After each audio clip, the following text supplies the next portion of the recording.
Hola chicos, bueno, para continuar con el programa de clases, esta semana vamos a continuar con el tema de herramientas de calidad.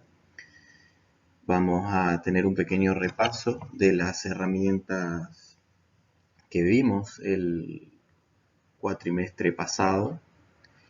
Y bueno, vamos a ver quizás con un poco más de detalle otras herramientas como, bueno, Pareto, diagramas de dispersión y algunas herramientas más. Vamos a comenzar con la herramienta de diagrama de Pareto. Nosotros sabemos que en todos los procesos eh, existen diversos problemas que van surgiendo, eh, se van generando eh, en lo cotidiano, ¿no es cierto? Y habíamos visto también que es muy importante el hecho de que existan registros de estos problemas con la finalidad justamente de analizar qué sucede. Bueno, de análisis estadísticos que han surgido, se determinó que más del 80% de la problemática en las organizaciones, o sea, sobre los procesos, son causas comunes. Y son pocos, más o menos el 20% de los problemas, de todos los problemas que se generan, el 20% representan situaciones vitales de la problemática global. Y esto es la premisa del diagrama de Pareto, o sea, poder diferenciar y analizar del 100% de los problemas que se van generando en un proceso, diferenciar los pocos vitales de los muchos triviales, ¿sí? O sea, vamos a tener muchos problemas que influyen muy poco en el resultado global y vamos a tener pocos problemas que son los que realmente impactan en los resultados finales, ya sea la economía, que normalmente se mide en la parte económica, ¿no es cierto? Son pocos los problemas que hacen la diferencia. Bueno, yendo un poco a las generalidades de cómo se elabora un diagrama de Pareto, es una gráfica en la que se clasifican los datos en orden descendente. Normalmente se ordenan de izquierda a derecha. Se determinan las fallas que tenemos, la frecuencia. Bueno, existen diversos datos que deben ser relevados, ¿sí? Bueno, como dije, se determinan las causas, los tipos de no conformidades. En este gráfico, como mencionamos, se ordenan de izquierda a derecha. En la izquierda normalmente van a aparecer los pocos vitales y hacia la derecha van a ir apareciendo los muchos problemas triviales, ¿sí? Los que no tienen mucho impacto en el proceso. En la escala vertical, inicialmente se ordenan por frecuencia, es lo normal, la frecuencia de repetición de cada falla, como para comenzar a tener una idea de qué está pasando. ¿Sí? Bueno, otros datos también o otros valores de referencia de los ejes verticales son los datos monetarios, porcentaje, pero inicialmente lo común es tener la frecuencia. Y una consideración que muchas veces se hace es cuando tenemos ordenado todos los problemas y las fallas, vemos los que más repetición tienen o, o el tema de costos también. Muchas veces los más importantes los dejamos desagrupados, ¿sí? Con su indicador normal o con su nombre que se le que se puso, y los problemas que por ahí tienen poca frecuencia, se los suele agrupar, por ejemplo, con una O, ¿sí? O, en este caso está la letra O, pero bueno, puede tener otro nombre, otros. Vamos a ver ya directamente con un ejemplo de qué estamos hablando, ¿sí? Aquí tenemos un gráfico y una tabla siguiendo con lo que dijimos anteriormente. Tenemos los tipos de fallas en el eje X, tenemos en el eje Y la frecuencia y todas las fallas, ¿sí? Tenemos la falla A, la falla B, C, hasta la J. Podemos ver, como habíamos mencionado recién, que inicialmente se ordenaron las fallas, ¿sí? De la que tiene más frecuencia a la que tiene menos frecuencia, y hay un grupito de fallas que se agruparon en la letra O, que es desde la G hasta la J, se agruparon en la letra O.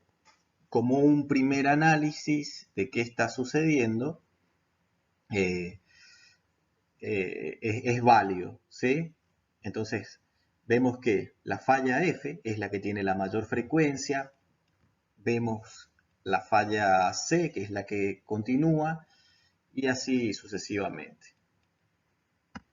Ahora, si representamos estos datos de falla y de frecuencia en sus valores acumulados, podemos visualizar lo que decíamos al comienzo. Sí, que el diagrama de Pareto nos permite diferenciar el 20% de los problemas vitales y separarlos del 80% de los muchos triviales. En este caso nos estamos guiando por frecuencia y vemos que las fallas F y la C representan aproximadamente un 80% de los problemas importantes, ¿sí? Bien, nosotros entonces hasta ahora estuvimos hablando de fallas y de frecuencias, pero siempre tenemos que tener en cuenta los costos, ¿sí? O sea, al final de cuentas, es uno de los factores que nos importa, ¿no es cierto? Entonces, nosotros hicimos un análisis de frecuencia, vimos cuáles son las fallas que tienen mayor frecuencia y entonces pudimos analizar el porcentaje de incidencia, ¿sí? Ahora, una vez que nosotros podemos valorizar ese tipo de falla, vamos a elaborar otro diagrama de Pareto, ¿sí? Este nuevo diagrama de Pareto va a incluir este costo, ¿sí? Entonces, ahora tenemos en esta imagen el análisis de los costos, ¿sí? Hicimos un gráfico donde tenemos representado el tipo de falla y el costo de cada falla. Aquí todavía no está eh, el valor acumulado de cada caso global, ¿sí? Pero están los costos. Vemos que la falla G es la que tiene un mayor costo y también vimos que su frecuencia era 1. Lo mismo después sucede con la falla C. Bueno, la falla C tiene una frecuencia de 10 y un costo por evento de 10. Tenemos la falla D, que tenía un valor de 1 y una frecuencia de 1 y un costo por evento de 5. Vimos la frecuencia, la falla F, que tenía la mayor frecuencia y sin embargo su costo por evento es mucho más bajo. O sea, entonces ahora podemos ver que quizás nuestro diagrama de Pareto final va a diferir de ese inicial que teníamos por frecuencia. Y finalmente, cuando analizamos los costos totales, podemos obtener el siguiente gráfico de Pareto. Vemos que difiere mucho del primer gráfico que teníamos, vemos que la falla más importante, teniendo en cuenta la frecuencia y el costo por evento, es la falla C. Luego viene la F, que en su momento era en frecuencias, era la primera, y luego viene la G. Y vemos que la falla C y la falla F representan casi el 80% de estos de las fallas totales teniendo en cuenta los costos. Ese 80%, bueno, muchas veces puede diferir, no esperen que siempre sea 80-20, ¿sí? Pero bueno, es un valor de referencia. Así que, bueno, vimos cómo inicialmente analizamos la frecuencia, sí, perfecto, analizamos la frecuencia, vimos cuáles son las que más se repiten y demás. Vimos los costos y vimos cómo finalmente debería quedar teniendo en cuenta los costos por eventos y bueno, las fallas que efectivamente deberíamos tener en cuenta y analizar y optimizar para realmente obtener una mejora en la economía y en el proceso, porque no sirve de nada analizar una falla que tenga mucha frecuencia, que no tenga impacto y entonces estaríamos direccionando mal nuestro objetivo de mejora de proceso. Bueno, aquí vamos a ver otro ejemplo que es una manera diferente de analizar, que es por niveles, ¿sí? También teniendo en cuenta el mismo procedimiento que vimos anteriormente, pero ya es desglosando un poco las fallas. Este es un ejemplo de una fábrica de botas que hace las inspecciones en su producto y dependiendo de las fallas, bueno, los mandan a vender como artículos de segunda. Entonces ellos relevaron este tipo de fallas, los clasificaron de la siguiente forma: la piel es arrugada, costuras con fallas, reventado de la piel y mal montada, ¿sí? Aquí vemos las frecuencias que ellos están teniendo en todo su volumen obtenido, ¿no es cierto? Del volumen total de fallas, ellos clasificaron de la siguiente forma. Bueno, ellos armaron entonces su diagrama de Pareto en función de la frecuencia y el defecto. Vimos que eh, el reventado de piel es la que tiene mayor frecuencia. Y bueno, las demás fallas tienen frecuencias similares. En este caso ellos trabajaron con frecuencia, pero bueno, es válido para el análisis que nosotros queremos hacer. Luego de analizar la frecuencia, una manera interesante de hacer un análisis de Pareto con un poco más de detalle es a esa falla que tiene mayor frecuencia, es desglosar las fallas. Entonces ellos en este caso se analizó el reventado de piel y ya clasificaron el tipo de bota. Entonces podemos ver, si analizamos esta tabla, que dependiendo del tipo de bota, depende las fallas de reventado de piel. Vemos que el modelo 512 es la que tiene el mayor número de fallas.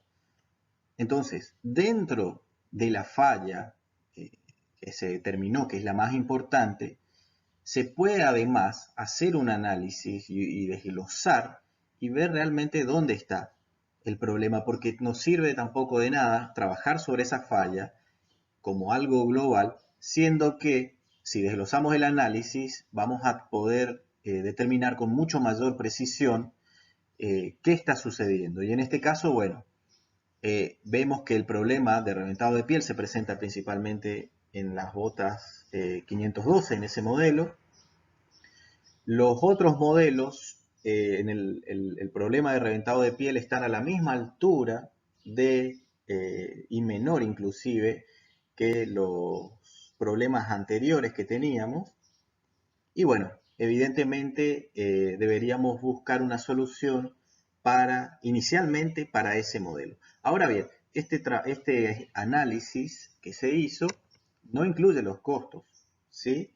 O sea que a este análisis de frecuencia deberíamos luego analizar eh, el costo que tiene. En este caso, bueno, por ahí no fue necesario porque ellos directamente, si tiene una falla, va a segunda, si no tiene la falla, queda como producto de primera calidad. Pero si deberíamos analizar, por ejemplo,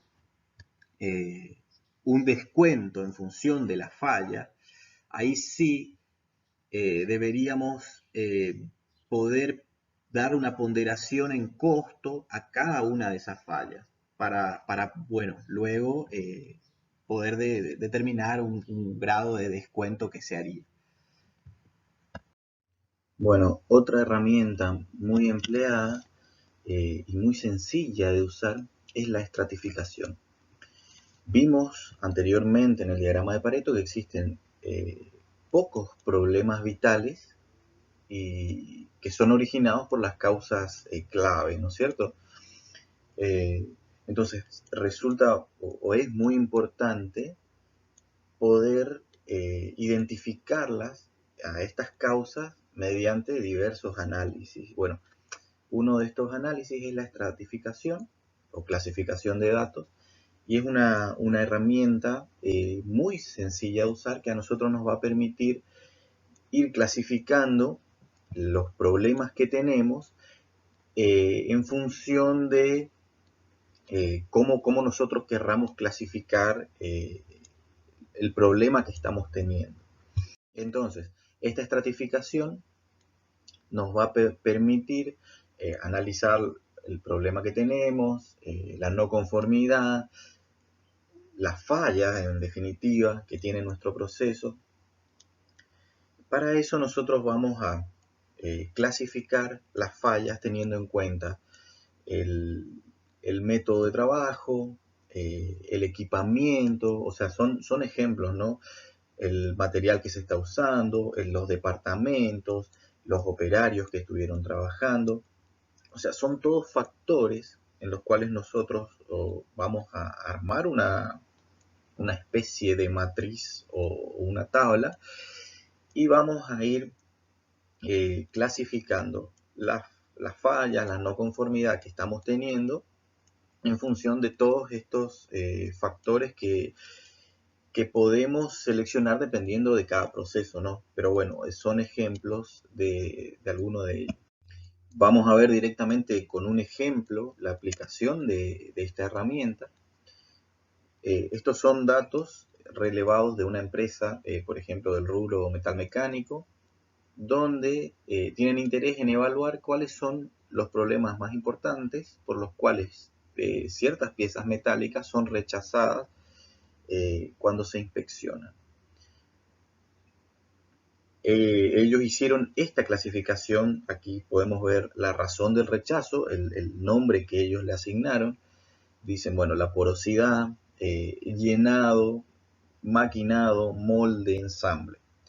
Y ellos hicieron una clasificación muy sencilla por departamento de piezas chicas, departamento de piezas medianas y departamento de piezas grandes, ¿sí? O sea, en función de los diferentes tamaños de piezas, y clasificaron eso teniendo en cuenta la razón del rechazo. Entonces, viendo todos los rechazos, si vamos a la columna total, podemos ver que para la porosidad tenemos un 33 rechazos, ¿sí? Esto podemos asumir que, bueno, lo han hecho en función de algún determinado plazo de tiempo, ¿sí? Bueno, para la porosidad vimos que el número es 33, para el llenado 60, y bueno, las demás razones de rechazo son menores. Pero si nosotros vemos, o sea, la razón de llenado prácticamente, o sea, se lleva la mitad de los rechazos se deben al llenado. Entonces, ahí ya tenemos un parámetro para seguir analizando. Entonces, ellos vieron que el llenado era el principal problema. Ahora entonces entramos a ver por departamento. Vemos que de los 3 departamentos, el departamento de piezas medianas es el que tiene el mayor número de piezas rechazadas por llenado. Entonces, ahí de nuevo tenemos otro punto importante, porque entonces ya no es solo llenado, sino que el problema principalmente es de llenado en el departamento de piezas medianas. Este ejemplo es bastante simple, la herramienta se aplica también, o sea, es simple de aplicarla y además de lo que se ha hecho hasta ahora, también se podría incluir, por ejemplo, los turnos dentro de cada departamento, una columna de turnos y hacer el análisis por turnos.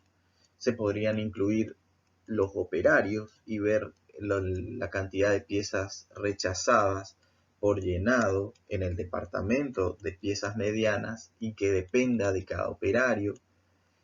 O sea, hay muchos factores que se podrían incluir y de manera de estratificar y poder obtener específicamente bien dónde está el problema en función del grado de detalle que agreguemos a nuestra tabla de estratificación, más preciso va a ser el resultado que obtengamos. Lo mismo se puede hacer en los otros departamentos, ¿no es cierto? Nosotros ahora nos enfocamos en el departamento de piezas medianas y el problema de llenado, pero bueno, también se podría hacer un análisis en los otros departamentos de igual manera.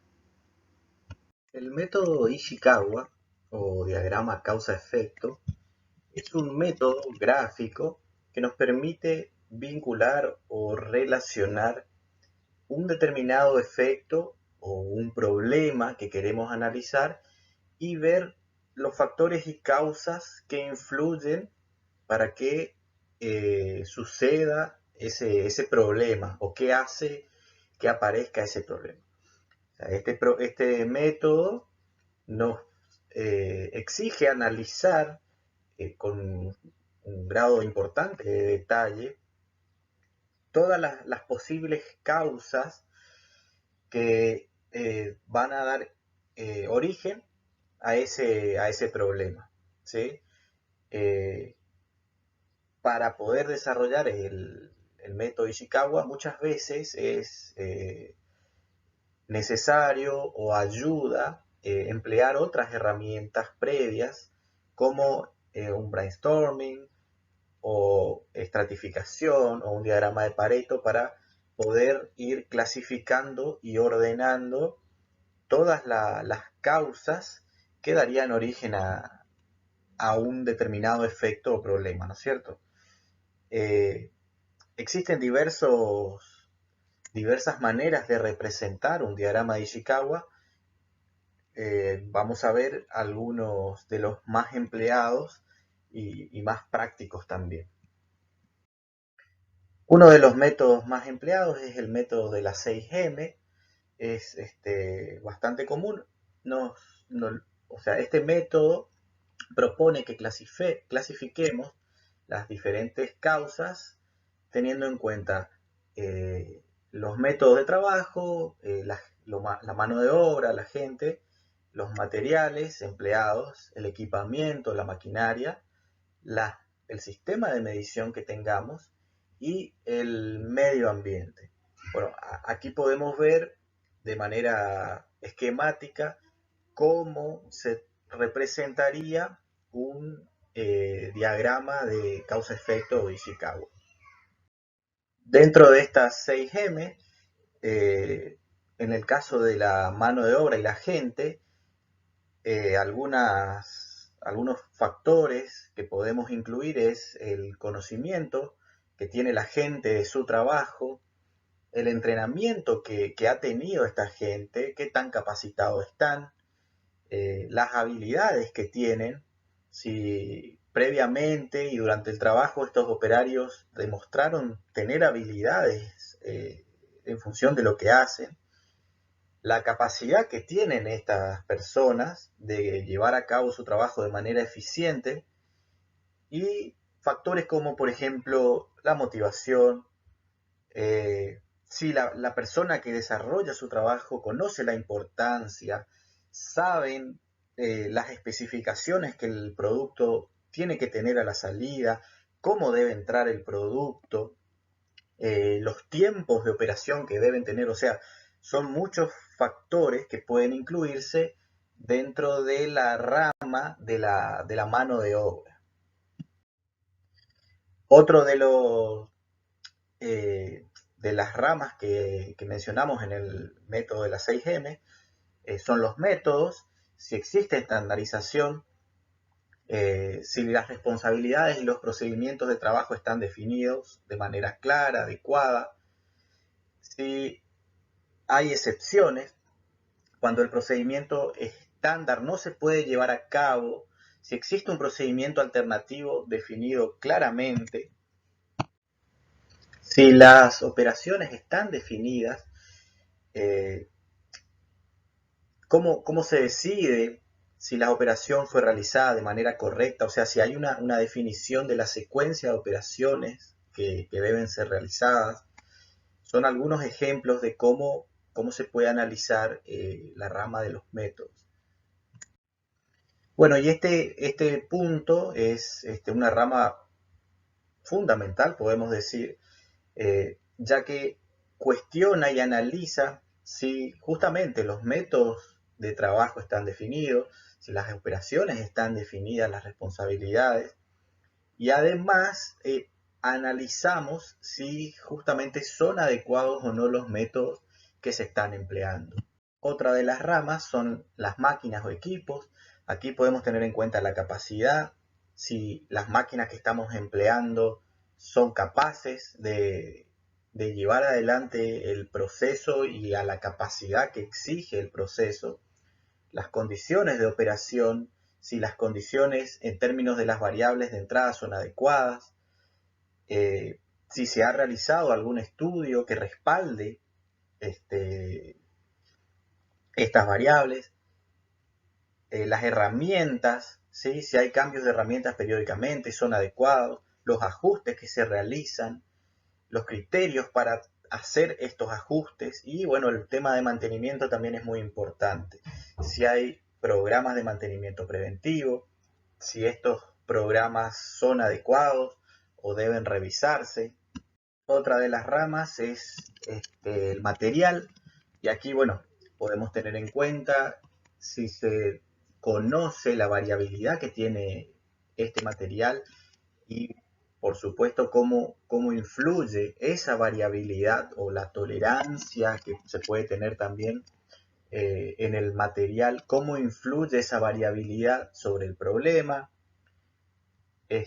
los cambios, si ha habido un cambio reciente o no en los materiales y si ese cambio se ha tenido en cuenta en el proceso con este nuevo material, los proveedores, si se tienen diversos proveedores o no para un determinado material, si se conoce si hay diferencias entre las calidades de los productos que nos proveen estos proveedores y si se ha determinado cómo influyen estas diferentes calidades y el tipo, obviamente el tipo de material y cómo influye. Otra rama importante son las mediciones y aquí, bueno, podemos tener en cuenta la disponibilidad, si se dispone de las mediciones requeridas para detectar o prevenir un determinado problema, si las definiciones, bueno, si están definidas de manera operacional, las características que deben ser medidas en cada etapa, el tamaño de la muestra, si se ha determinado y tiene sustento las piezas con las que se muestrean, ¿sí? El número de piezas que se analizan y se tienen en cuenta para medir, se tiene en cuenta la repetibilidad y bueno, justamente la repetibilidad para tener evidencia de que el instrumento de medición es capaz de repetir la medida con la precisión requerida, la reproducibilidad, si se tiene evidencia de que los métodos y criterios que son usados por los operadores son adecuados, y la calibración o sesgo, si existe algún sesgo en las medidas generadas por el sistema de medición, o sea, si tenemos alguna variabilidad y si eso es tenido en cuenta. Otra rama es el medio ambiente y dentro del medio ambiente podemos considerar, por ejemplo, la temperatura, si la temperatura ambiente influye en las operaciones desarrolladas, que es un factor muy común a tener en cuenta, el tema de la temperatura, los ciclos, si también existen patrones o ciclos en los procesos que dependen de condiciones del medio ambiente. Dentro de las ventajas y desventajas del método de las 6M, bueno, podemos mencionar como ventajas que nos obliga a considerar una gran cantidad de elementos asociados con el problema. Vimos que tenemos una cantidad muy importante de información que vamos a tener que analizar y evaluar cómo influye y afecta al proceso. Es posible usarlo cuando el proceso no se conoce en detalle, y además, bueno, se concentra en el proceso y no en el producto, como algunas ventajas que podemos mencionar. Como desventajas, podemos mencionar, bueno, que en una sola rama se identifican demasiadas causas potenciales, a veces es necesario por ahí tener un mayor desglose. Se tiende a concentrar en pequeños detalles el proceso, a veces por ahí es un error. Bueno, esas son cuestiones a tener en cuenta cuando uno desarrolla el método. Y a veces, bueno, no es tan ilustrativo para quien desconoce el proceso.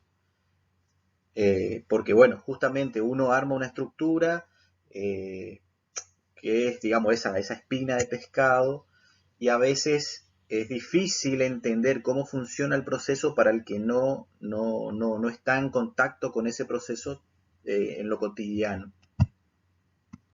Y bueno, para sintetizar un poco el método, tenemos un esquema de cómo se vería nuestro diagrama de causa-efecto si aplicamos ese método tal cual lo describimos, ¿sí? Tenemos entonces 6 ramas que son los materiales, métodos, mano de obra, medio ambiente, máquinas, mediciones, que serían todas nuestras causas y que darían origen a un efecto o a un problema que estamos analizando.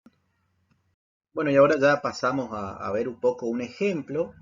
Este es un ejemplo de un Ishikawa de primer nivel. Ahora vamos a ver un poco la diferencia entre el primer y uno de segundo nivel, por ejemplo. Eh, este es un Ishikawa ya que está un poco trabajado.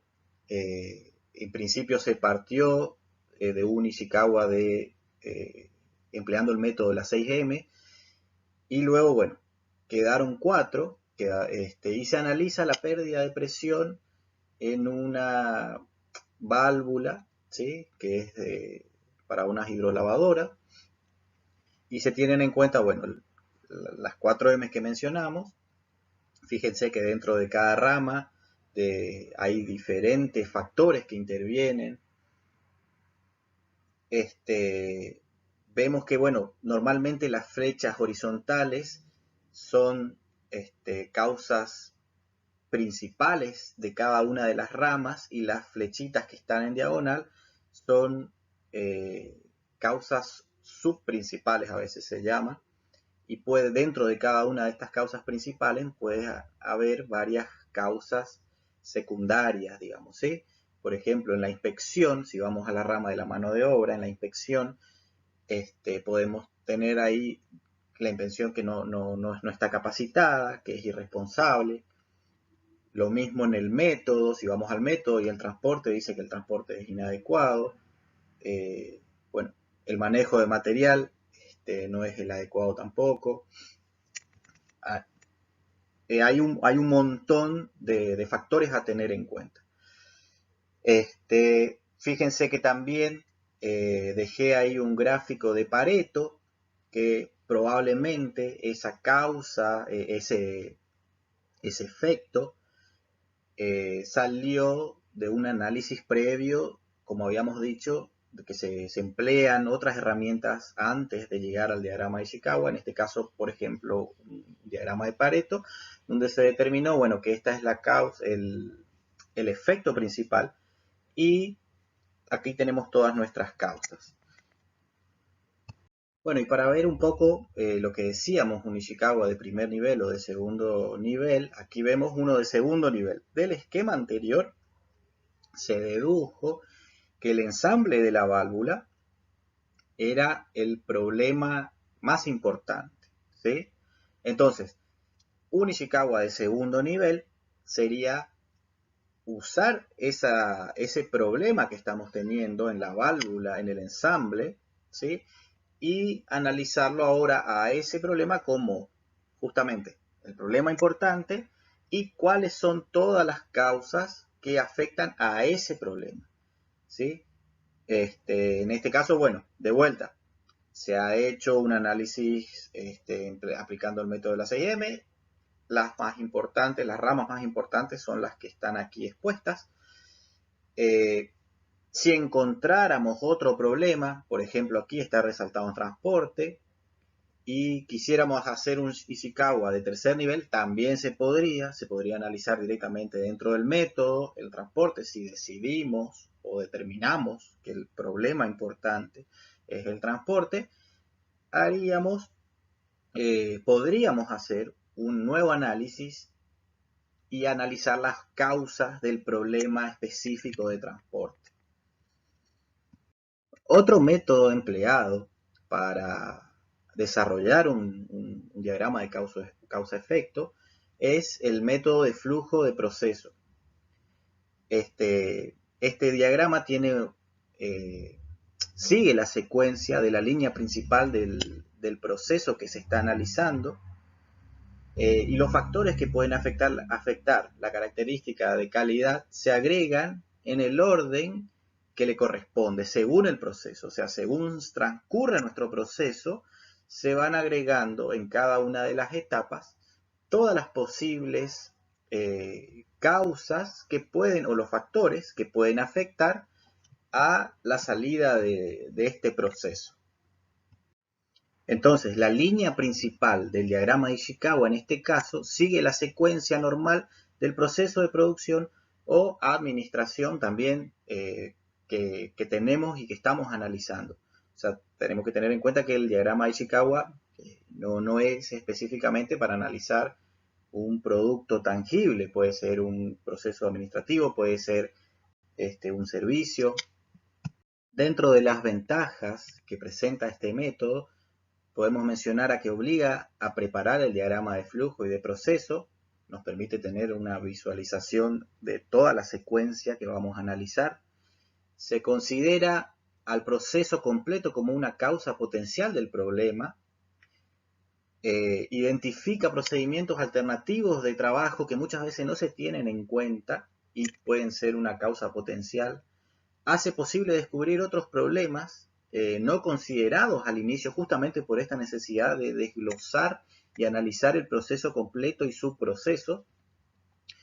Permite que las personas que desconocen el proceso se familiaricen con él, lo que facilita el uso de este método. Habíamos dicho que el método de la 6M muchas veces no permite que el que no conoce el proceso tenga una idea, no permite visualizar cómo transcurre el proceso, en este caso sí, y se emplea para predecir problemas del proceso poniendo atención especial en las fuentes de variabilidad.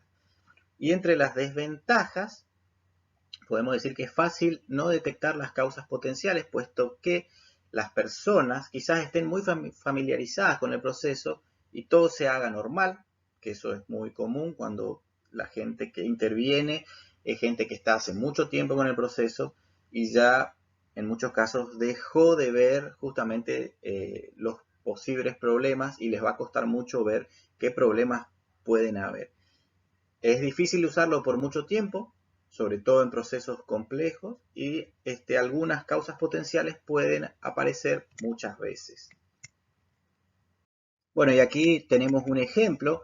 Por ejemplo, este es un proceso de tubos de acero y el problema es cicatrices en tubos de acero. Está el problema al final. Y aquí tenemos todas las operaciones previas a obtener el producto, ¿sí? Y dentro de cada una de las etapas están las diferentes causas principales, causas secundarias que podrían generar los problemas, ¿sí? Bueno, y otro método que también es muy empleado para la elaboración del diagrama de Ishikawa es el método de estratificación o enumeración de las causas. La idea puntual de este método de estratificación es ir directamente a las principales causas potenciales, pero sin agrupar, teniendo en cuenta, por ejemplo, el método de la 6G. La selección de estas causas muchas veces se hace a través de una sesión de lluvia de ideas y con el objetivo de atacar causas reales y no consecuencias o reflejos, que muchas veces se comete también ese error. Es importante preguntarse muchas veces, o sea, en la lluvia de ideas, que se pregunten muchas veces el porqué del problema y justamente ver todas las respuestas, con el fin de profundizar en la búsqueda de todas las causas que podrían intervenir. Y la construcción del diagrama, del diagrama de Ishikawa, partirá de este análisis previo, con lo que el abanico, bueno, de búsqueda es más reducido y es probable que los resultados sean más positivos, justamente por esa discusión intensa que se tiene en el análisis de las causas.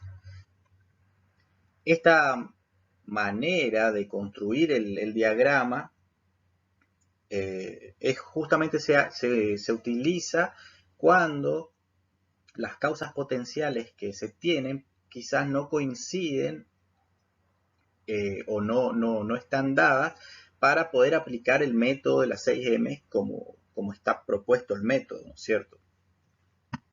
Bueno, y entre las ventajas de este método es que proporciona un agrupamiento claro de las causas potenciales, lo cual nos permite centrarnos directamente en el análisis del problema. Este diagrama es menos complejo que los que por ahí se obtienen en otros procedimientos, y entre las ventajas es posible dejar de contemplar algunas causas potenciales importantes, justamente porque por ahí no se tienen en cuenta otras ramas que por ahí se tienen en cuenta justamente con el método de la 6M. Puede ser difícil definir las subdivisiones principales, justamente cuando se tiene otro criterio para hacer el análisis. A veces cuesta definir, bueno, qué nombre le vamos a dar a la primera rama, a la segunda, a la tercera. Se requiere un mayor conocimiento del proceso que vamos a analizar, sin duda, y se requiere gran conocimiento de las causas potenciales. También tiene que ser un problema que ya tiene un análisis previo importante para poder usar este método. Otra herramienta empleada en el área de calidad es la lluvia de ideas o tormenta de ideas. Es una herramienta bastante conocida y muy empleada no solo en el área de calidad, sino en diversas áreas.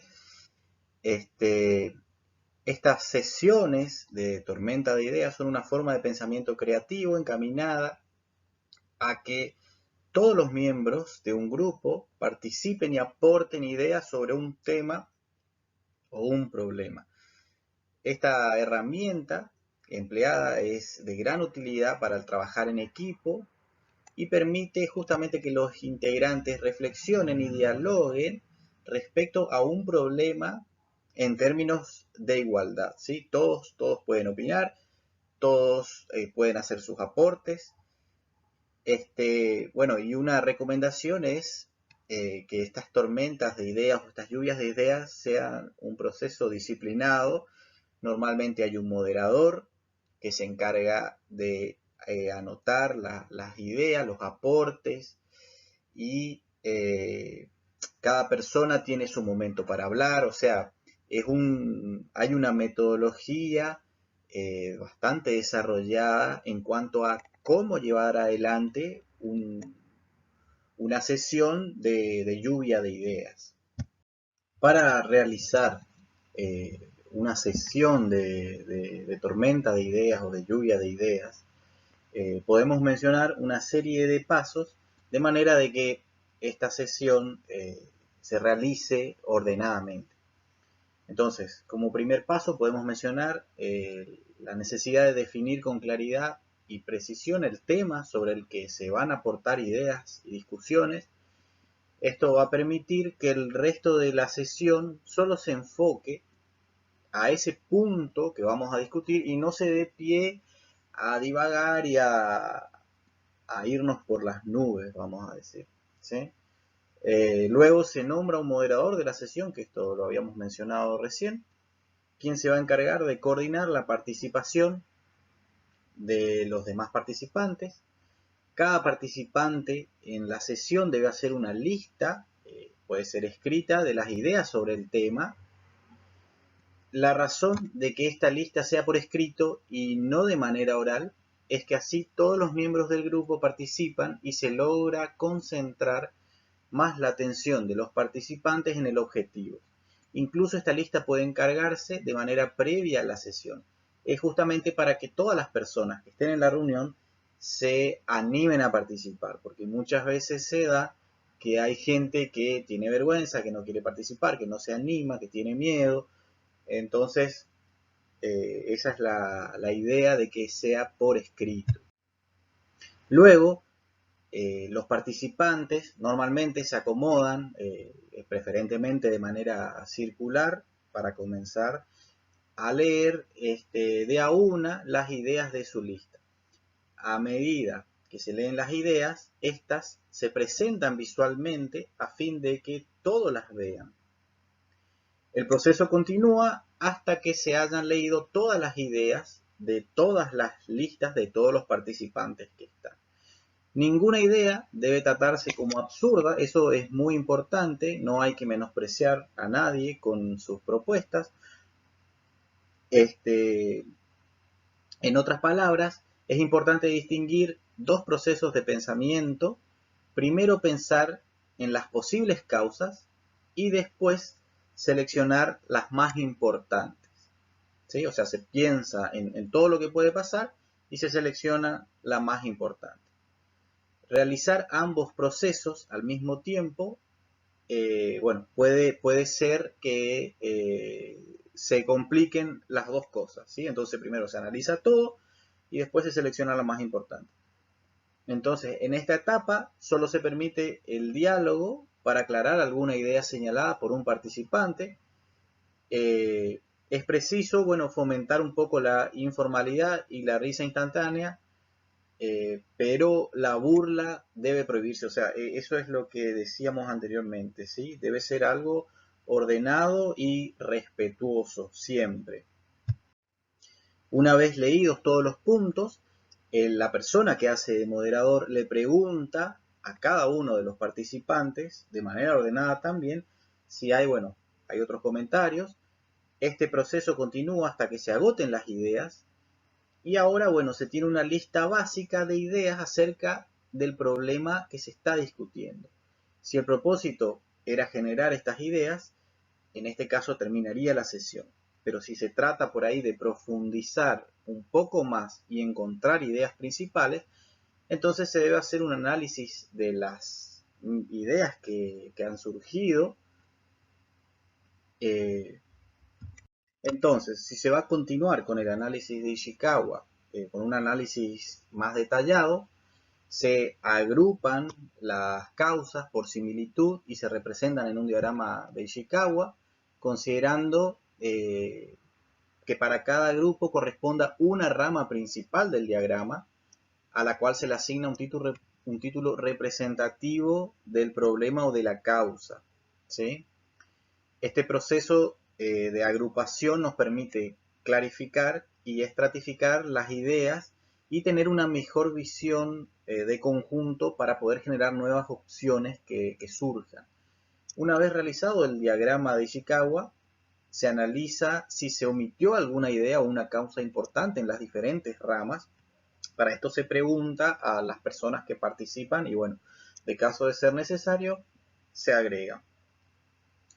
Luego se inicia una discusión abierta dirigida a centrar la atención en las causas principales con el objetivo de argumentar en favor y de no descartar opciones, ¿sí? Las causas que reciban más atención en la discusión se pueden señalar en el diagrama de Ishikawa, resaltándolas de alguna manera. Esto es como para ya ir seleccionando las que pueden ser las más importantes. Luego de elegir estas causas o ideas importantes, o sea, para poder elegir estas causas más importantes, se pueden realizar de tres maneras con los datos que se tienen, por consenso o votación. Se recomienda la votación cuando por ahí no es posible recurrir a datos y en la sesión participan por ahí personas de distintos niveles jerárquicos o por ahí cuando hay alguien que tenga una personalidad muy dominante. Entonces, para que eso no influya en lo que piensan los demás, se suele recomendar el proceso de votación. Y finalmente, ya si la sesión, la persona que es moderadora ve que está encaminado a resolver un problema, se debe buscar que en las futuras reuniones o sesiones se lleguen a acciones concretas que deben realizarse y para lo cual se puede utilizar de nuevo la lluvia de ideas y el diagrama de Ishikawa. Es importante que se dé énfasis a las acciones para no caer en el error por ahí del vicio de muchas reuniones de trabajo, donde solo se debaten problemas, pero bueno, finalmente no se resuelve nada. Entonces, tiene que haber una iniciativa y una dinámica de manera de que se vea que se está arribando a a determinar los problemas, las causas, y que se vea que se están arribando luego a solucionar justamente estos problemas. Bueno, otra herramienta que podemos aplicar al área de calidad es la herramienta de análisis de modo de falla y sus efectos, o ANFE o FMEA por sus siglas en inglés. Esta herramienta nos permite analizar cómo un proceso podría fallar. Podemos analizar productos, procesos, servicios y asegurar de que los modos que podrían fallar los procesos estén asegurados, o los productos también, ¿sí? Y estén asegurados y nos permiten ver medidas que podrían servir para minimizar el impacto de estas fallas. Es una herramienta, normalmente se utiliza en la etapa de diseño, es lo ideal, también obviamente se pueden aplicar cuando ya hay un proceso implementado, lo mismo para un producto que esté desarrollado y se esté produciendo, pero bueno, la herramienta nos permite hacer un análisis con cierto grado de detalle y analizar qué fallas se pueden presentar, ¿sí? Lo vamos a ver en bastante sintético y abajo hay unos links en los cuales ustedes pueden ir a ver con más detalle la explicación de esta herramienta, ¿sí? En síntesis, esta herramienta nos permite analizar el modo en que podría fallar un proceso, un producto, el efecto que podría tener esta falla, si sucede esa falla, qué efecto va a tener y qué causas, qué hacen que suceda esa falla. En síntesis, esas son las tres preguntas que debemos hacernos, ¿sí? Para poder desarrollar el análisis, de modo de fallas y efectos. Una vez que analizamos el modo, el efecto y la causa de una falla, vamos a proceder a determinar y a valorar la frecuencia que ocurra esa falla o sea, la frecuencia de que se produzca esa causa y además que esa causa dé lugar a ese modo de fallo, vamos a valorizar la detección de la falla y además vamos a valorizar la severidad. O sea, la severidad hace referencia a la gravedad que implicaría que se dé esa falla. Bueno, y además también estaba la detección de la falla, que es qué tan fácil o difícil es detectar esa falla antes de que ocurra. ¿Sí? O sea, qué tan fácil o difícil es darnos cuenta de que, por ejemplo, el remache del pupitre se está por romper.